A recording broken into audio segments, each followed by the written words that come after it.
Exodus 13:17. When Pharaoh let the people go, God did not lead them by the way of the land of the Philistines, which was just to their east, although that was near. For God said, lest the people change their minds when they see war and return to Egypt. But God led the people around by the way of the wilderness toward the Red Sea. And the people of Israel went up out of the land of Egypt, equipped for battle. Underline verse 19. Moses took the bones of Joseph with him, for Joseph had made the sons of Israel solemnly swear, saying, God will surely visit you, and you shall carry up my bones with you from here. So one of the patriarchs, he's now leaving Egypt. In his bones, Moses is going to carry up Joseph's bones out of Egypt. Verse 20, and they moved on from Succoth and encamped at Etham, on the edge of the wilderness. And the Lord went before them by day in a pillar of cloud to lead them along the way, and by night a pillar of fire to give them light, that they might travel by day and by night. The pillar of cloud by day and the pillar of fire by night did not depart from before the people. Exodus 14:1. And the Lord said to Moses, tell the people of Israel to turn back and encamp in front of Pi-hahiroth, between Migdol and the sea in front of Baal-zephon. And you shall encamp facing it by the sea. For the Pharaoh will say of the people of Israel, they are wandering in the land. The wilderness has shut them in. And I will harden Pharaoh's heart, and he will pursue them, and I will get glory over Pharaoh and all his hosts, and the Egyptians shall know that I am the Lord. And they did so. When the king of Egypt was told that the people had fled, the mind of Pharaoh and his servants were changed toward the people, and they said, what is this we have done? We have let Israel go from serving us. So he made his chariot ready and took his army with him. And he took 600 chosen chariots and all the other chariots of Egypt with the officers over all of them. And the Lord hardened the heart of Pharaoh, king of Egypt, and he pursued the people of Israel, with the people of Israel going out defiantly. The Egyptians pursued them, all Pharaoh's horses and chariots and his horsemen and army, and overtook them and camped by the sea by Pi-hahiroth in front of Baal-zephon.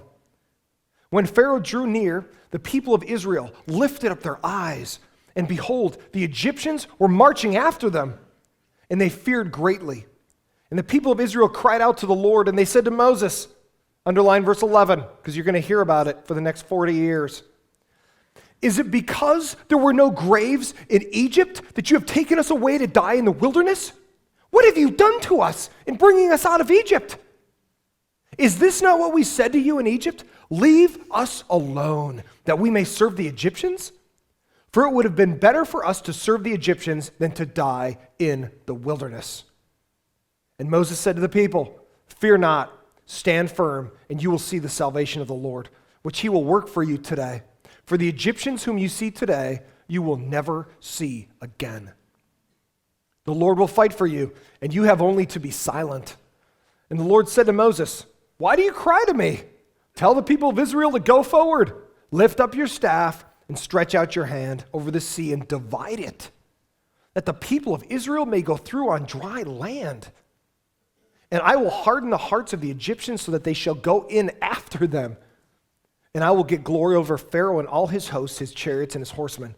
And the Egyptians shall know that I am the Lord, when I have gotten glory over Pharaoh, his chariots, and his horsemen. Then the angel of God, who was going before the host of Israel, moved and went behind them. And the pillar of cloud moved on before them and stood behind them, coming between the host of Egypt and the host of Israel.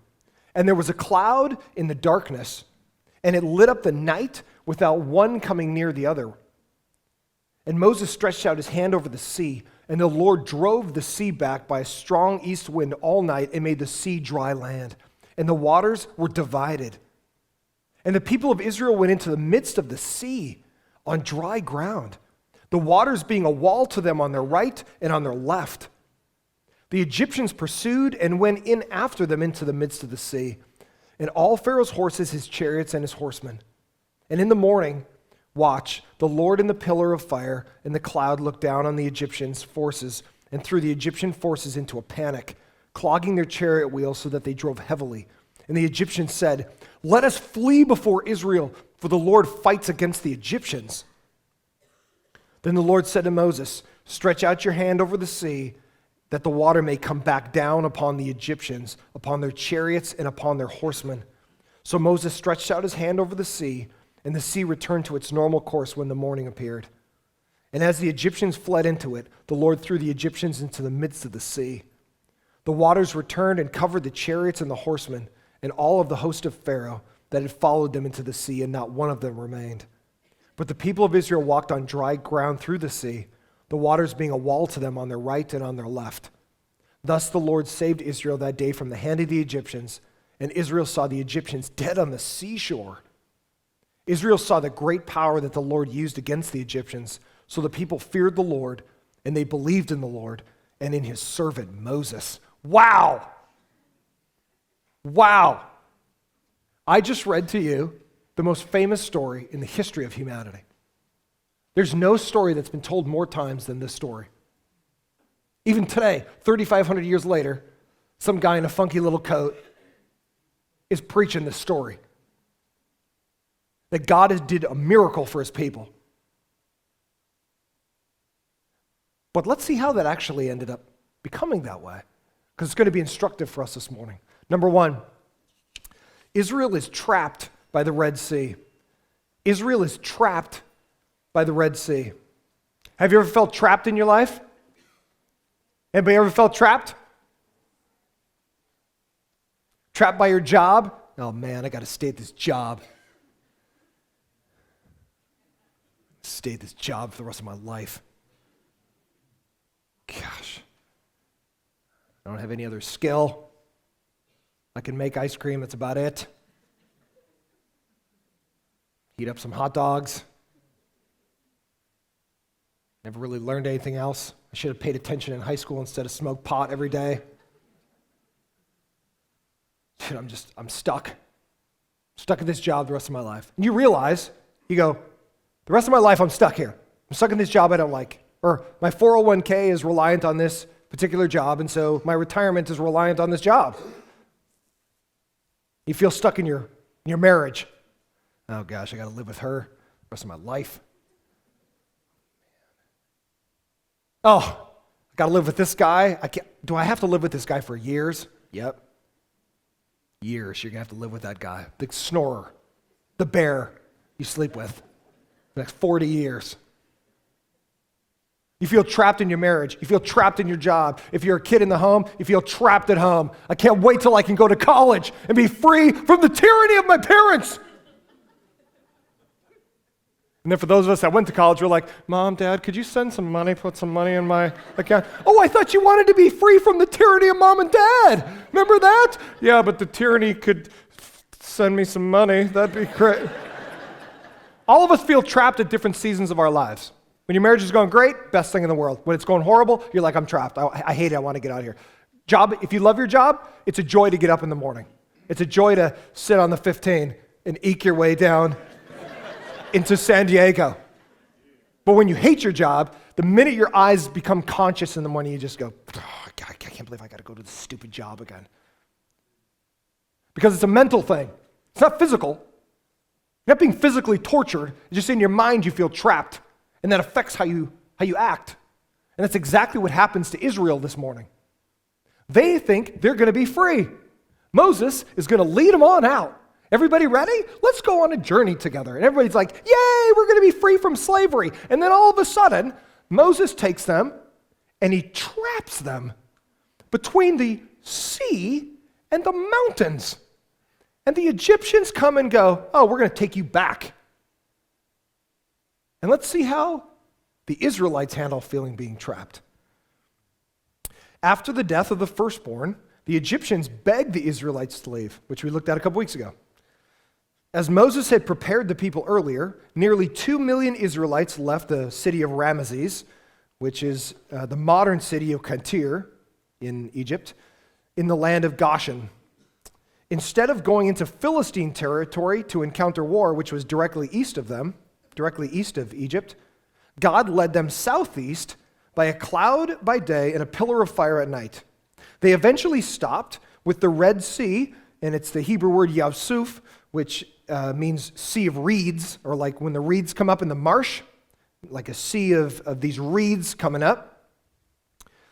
On one side, so they got the Red Sea, or the Sea of Reeds on one side, and a mountainous desert on the other, so they're trapped.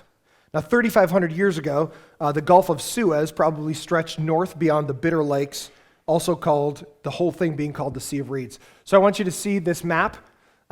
This is kind of how I believe that the Exodus took place. So you see Goshen there. See where it says Lower Egypt, that is the big, huge plain of where the river dumps down in there and it becomes a really flat, watered plain. Goshen was an area inside of that area where the slave population lived of the Israelites.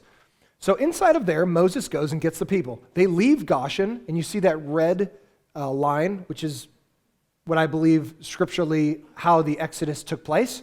And they started to head not directly east, because that's where the Philistines were, and they'd get into a fight right away, and the Philistines were an excellent fighting society. So Moses took them, God took them southeast. So they start to go southeast. And the problem is that they start bouncing along. You see the Bitter Lakes there, which is right in the middle of the screen. They start bouncing along, and they could cross over really at any of these other places, these lower level places. But Moses takes them down to this, I believe, this little place in the north of the Gulf of Suez. So you see the Suez Canal, which is built in our day and age, but back in the day, it didn't go all the way through to the Mediterranean Sea. But in the north end of that, I believe the Gulf of Suez extended 3,500 years ago, extended north, and it was very shallow, and it was reeds all the way up through the Bitter Lakes, from the North Suez all the way up towards Goshen.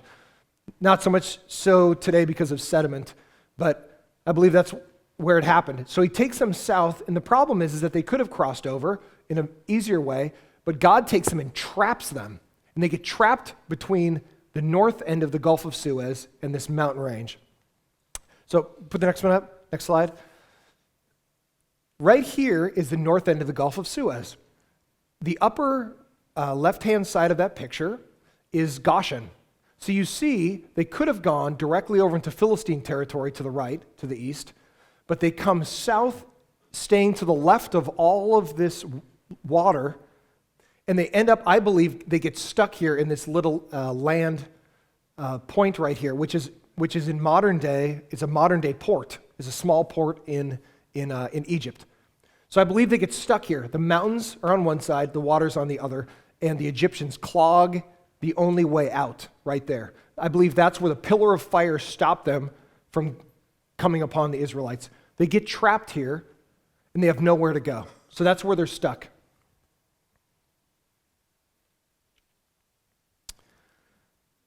As Israel camped by the water, possibly by modern Abadiah, which is that port right there, El Abadiah, Pharaoh realized they were trapped and that no God had rescued them.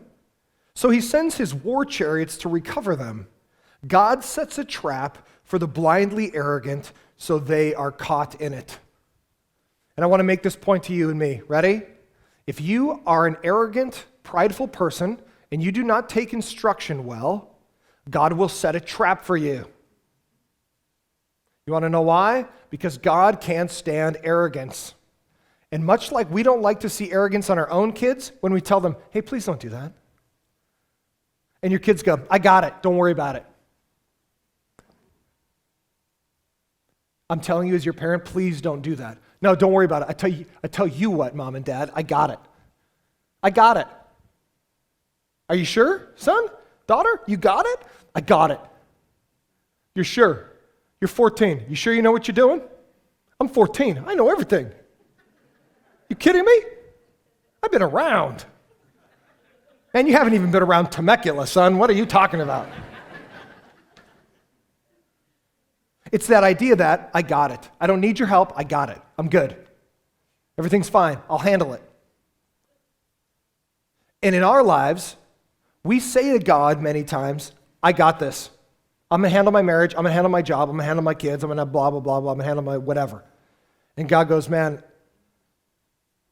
you got to walk with me in faith and we're going to get through this. But if you're going to handle your own business, I'm going to set a trap for you because pride will trap you because you think you know what you're doing and you don't know what you're doing. You think you know the way. You don't know the way. I know the way. I'm God. I know the way. I'll get you there. You don't know the way. Don't be arrogant. Don't think you know better than me. You don't know better than me. God sets a trap for the Pharaoh. Think about this. 10 plagues. God hammers the Egyptians 10 times. Doesn't even affect Goshen, where the Israelites are. Now, if you're Pharaoh in your mind, you logically think, there's something weird going on here. We're getting hammered, and these little population of people, nothing happens to them. No frogs, no scarab beetles, no plagues, no nothing. Their firstborn don't die. We just get hammered. At the end of the day, if you're superstitious, you go, okay, cool. I don't know what's going on here. I'm cool.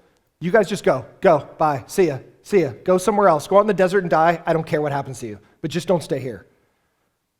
God leads the Israelites not directly to the promised land. He leads them southeast and traps them. He leads them into a trap. You want to know why? Because the Pharaoh thought they were trapped.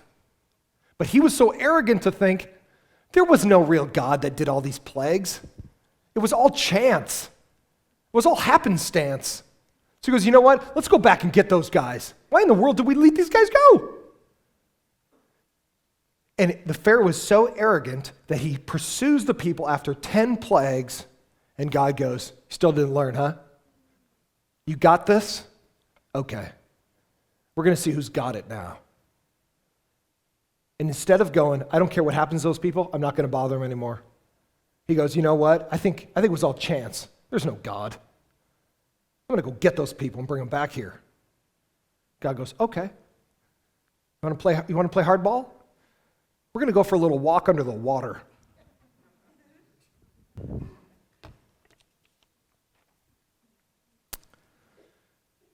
Seeing the Egyptians, the people start to panic. Despite all the miracles they had already seen, at the first sign of trouble, they give up and then they attack their leader. The Israelites wished Moses hadn't come and rather left them in their slavery that they had formerly complained about. Are you a complainer? We got any complainers in the house? The minute something goes wrong, actually it doesn't even have to go wrong. You're just like, is everything going good? Well, it's not as good as it could be.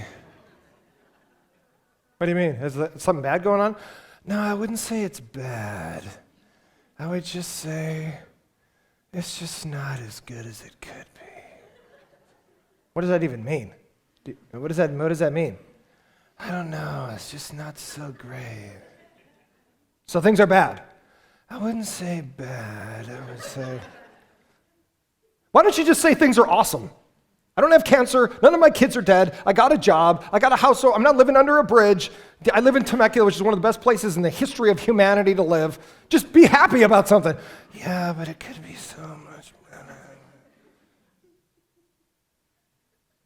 What? What are you talking about? You live in one of the best cultures and the best time of life in the history of the world. Yeah, but get out of here.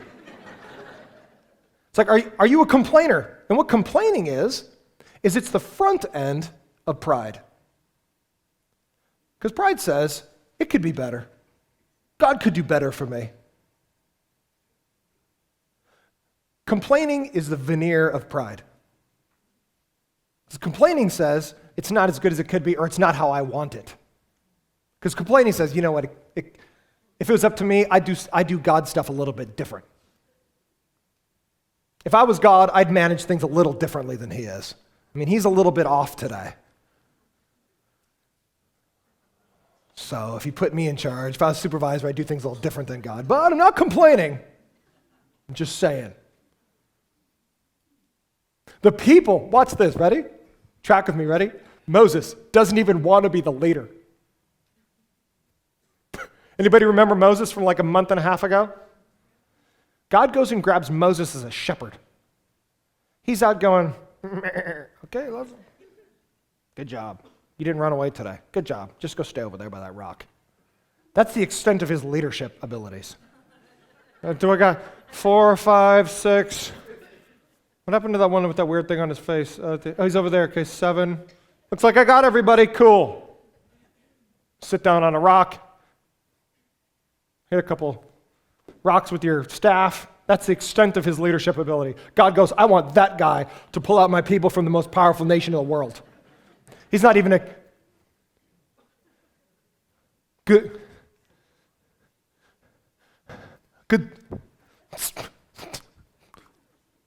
speaker. Guy can't speak, can't lead himself out of a paper bag. God goes and grabs that guy. You're my guy. Moses, the first job he gets, he leads him to a trap. Imagine Moses, 10 plagues happen.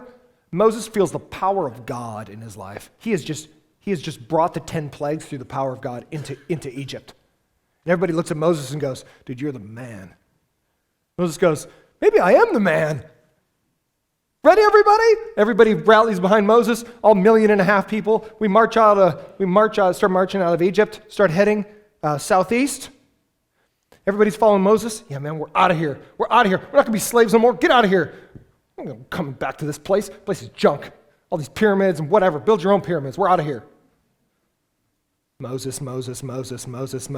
Can't even speak. His resume is like sheep herding. Travels south, 1.5 million people. Leads them into a trap. The people are all sitting on the sand going, so what are we doing here? All of a sudden, the Egyptians come. They see the Egyptians coming, and the first thing they do, what do? Complain. The first thing they complain about? Why did you come here, Moses?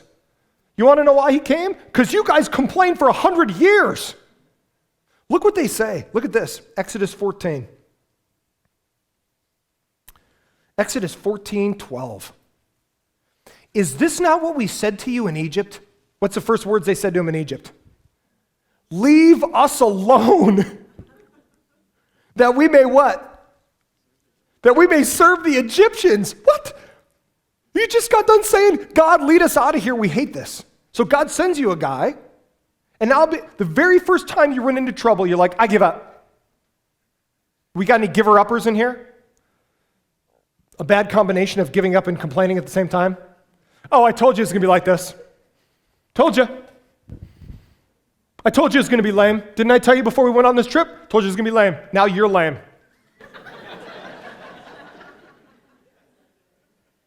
And the thing is, if you're a complainer, if you complain about everything, chances are you're going to hit some stuff you're right about. If you complain about everything. It's like even a broken clock is right twice a day, right? If it's broken, it'll reach that twice a day. So at some point, if you're a complainer, at some point you'll hit something right and you go, see, I told you. But you've been wrong about 100 other things. And that's exactly what happens to them. God goes, hey, I just rescued you, and the very first time you run into anything that doesn't look like something you like, you complain. What's wrong with you?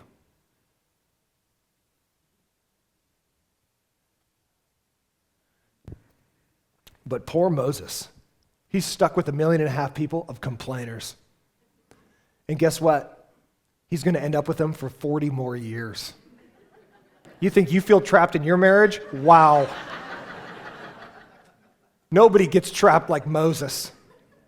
He's got to lead some losers for 40, not 4 days, not a couple weeks, 40 years trudging in the desert. I want you to see this satellite map. So through the amazing ability of Google, I want to show you how all this ended up. So you see Cantir here. And the funny part of this, let me show you this. So Cantir is right here, which is ancient Ramesses. That's where they built, and that's where they lived. You see way up to the right-hand side, you see Jerusalem. Look at that. Look, Cantir to Jerusalem. That is about a 1.5 to 2 month trip if you walk slowly with cattle, women, children, people that can't walk very fast, okay? 1.5, 2 months on foot, from there to there. Guess what, friends? Instead of going there, they spend 40 years wandering in the desert, wandering in the Sinai region, which is this whole region right here. They wander around here for 40 years. Instead of just going, hey, let's get out of here, done. But because they are because they are complainers, God says, if you're going to complain, we're going to go on a long journey together. And we're going to watch as Exodus unfolds, the journey that God takes them on. They could have stopped right here, but they didn't. Now, this is where I believe they ended up. They leave here, they start heading south because they don't want to go east here, because this is where the Philistines are. They control this whole northern section because they controlled a lot of the Mediterranean. So they come down here, and I believe they end up along the Bitter Lakes. Moses leads them along this passageway, and they end up right here in this port city, this modern port city of Abu Dhabi. I want you to see this. There's a narrow passageway here, mountains here, and then a place for them to camp. This distance right here is about 5 to 8 miles. There's an underwater land bridge that exists here. And so underneath it's probably 60 to 100 feet deep. So with all the people, I believe, packed here, they are trapped. God sends a pillar of fire at night and a cloud by day to lead them here, and he actually goes between Israel and Egypt. And now the people don't know what to do. They're complaining, Moses, why have you come here? Why didn't you just leave us in Egypt to die? Right at the beginning of their faith journey, they encounter a problem and want to return to the good old days of slavery instead. Have you longed for the good old days? Those of us that are getting older, we long for some of the good old days. These kids don't even know what's going on. Those kids don't even know how good we had. When you start saying these kids, you've gotten old. or these youth, or something like that. You start using verbiage like, you've become ancient when you start using certain words, like young people, or youth, or whatever. Because when I was growing up, drums on stage was a big deal. So when I was growing up, drums on stage was a big deal. Like, where's the organ? Where's the organ Jesus played? Where's the hymnal that the disciples sang out of? So what we do, we extrapolate our own experiences to be godliness, rather than saying worship comes from the heart. It doesn't matter if there's drums or an organ or you play to a tambourine. Worship comes from your heart. God doesn't care about the instrument, couldn't care less, as long as real worship comes from your heart. But when you get older, you start getting stuck in your ways, and you start saying, oh, the old days are so much better. The old songs are so much better.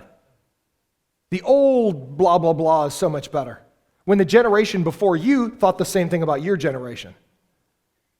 And the funny part is that as we get older, we become less flexible. It shouldn't be that way, but it oftentimes is. In fact, as you mature as a Christian, you should be the most flexible of them all. Because you should be all about Jesus, because you're almost dead. So you're going to see him. So you're like, man, let's do whatever Jesus wants, because I'm getting ready to go see him here in a little bit. I'm getting old. So as a mature, godly man or woman, you should be the most flexible, not the most inflexible. You should just be saying, whatever it takes to bring God glory, let's do it. Who cares what I want? Who cares what my grandpa wanted? Who cares what these kids want? Let's just make sure God gets glory, even if it's not what I want. Everybody with me? So watch what happens. The Israelites go, gosh, we got trouble. This isn't what I wanted. I wanted to get saved a different way. God's choosing this weird way. I want to go back to slavery. What are you talking about? You want to go back to the good old days that you hated? Many times, many of us look at our past and go, gosh, I wish I could go back to my college days. Now, maybe it'd be better because your back did hurt or whatever. You had the young body back then that was felt indestructible. But let's not rose color our past. Let's remember in our college days, those are some of the most exciting days, but they were some of the loneliest, lost years of our lives. And so when we get older, don't start wishing for the good old days. These are the good old days. You got to make these days the best days, because you don't get to go back, you only get to go forward. And that's exactly the problem with the Israelites. They wanted to go back to Egypt, and they complained for 100 years. The minute they got into problem, though, this isn't what I want. It's a sign of immaturity. It's a sign of having a stubborn heart. Immaturity chooses familiar over faith. If you're immature, you just want things to stay the same. I just want things to stay the same. I don't want new songs. I don't want new carpet. I don't want new buildings. I don't want anything new. If this is good enough for Jesus, this is good enough for me.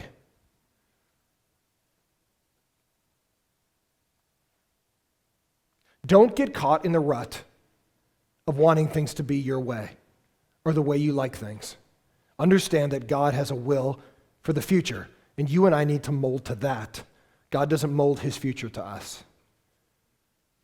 And the Israelites are going to run into that problem for the next 40 years because this generation did not learn their lesson about being humble and serving God. Number one, Israel's trapped by the Red Sea. They're totally trapped. They want to give up. Why didn't you just leave us in slavery? Moses, why did you even come here? Number two, Israel is rescued by the Red Sea. Israel's trapped by the Red Sea. And number two, Israel's rescued by the Red Sea. As the Egyptians approach, God places a fiery cloud between them and Israel, producing darkness on Egypt's side and light on Israel's side. God is the same to both believers and non-believers, but one has light and the other remains in darkness. Does it ever seem odd to you that sometimes people can't see what God's doing? Like you got relatives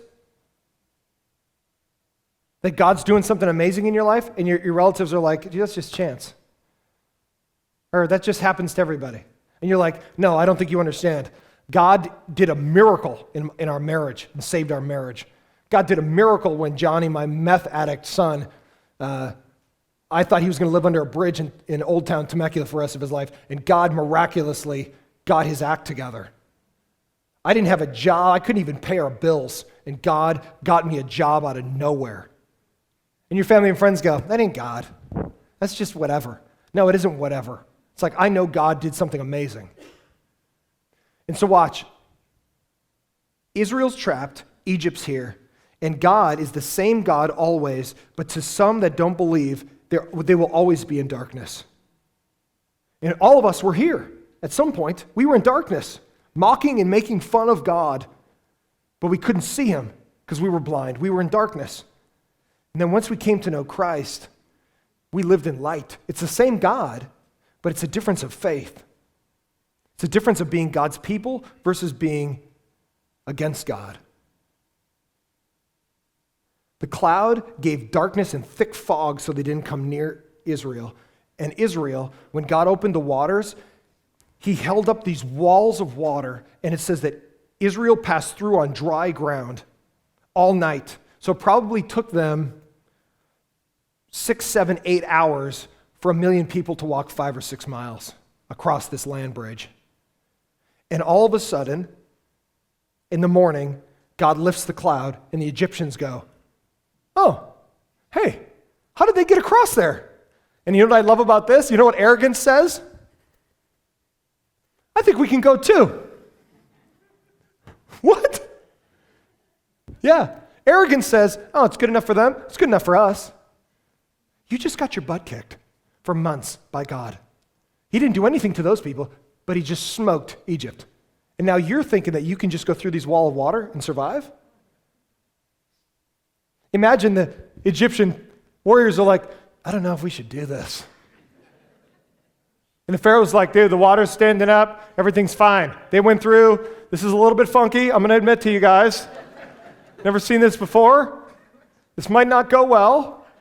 But, yeah, we're going. We're going. It's like that dare that your college buddy did, back in the day when you were in college. And you're like, I don't think this is a good idea. And your buddy's like, dude, we're going to jump off this building. It's so easy. It's going to be fun. You're like, man, that's like 14 stories straight down. Oh, the wind current will hold us up as we fall. And in your mind, you got to go, oh, that's, yeah, I can see how that would work. We'll just be like cats or whatever falling off a building. And all of a sudden, boom, you hit the ground and smack. And you go, what? Are you dumb? Your parents, you get a call your parents, I'm in the ER. What's wrong? I broke 48 bones. What happened? Me and Johnny jumped off a building. because we thought it would work. Same thing with the Egyptians. They follow Israel, and what was salvation for Israel becomes judgment for the Egyptians.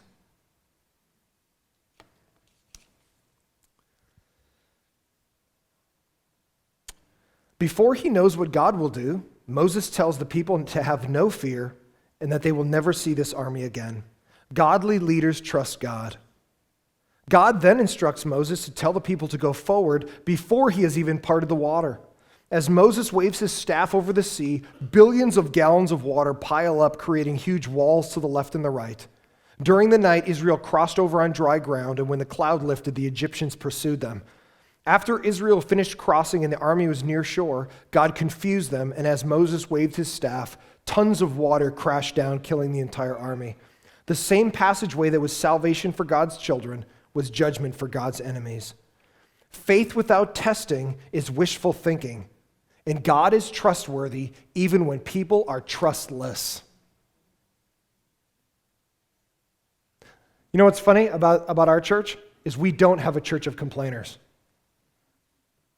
We don't have a church. Now, you might complain at home about XYZ, but this church in general is the most uncomplaining, selfless, service-oriented group of people I have ever been around in my life. You know, case in point, you want to know what? We went on our own little exodus. Anybody remember that? A year ago?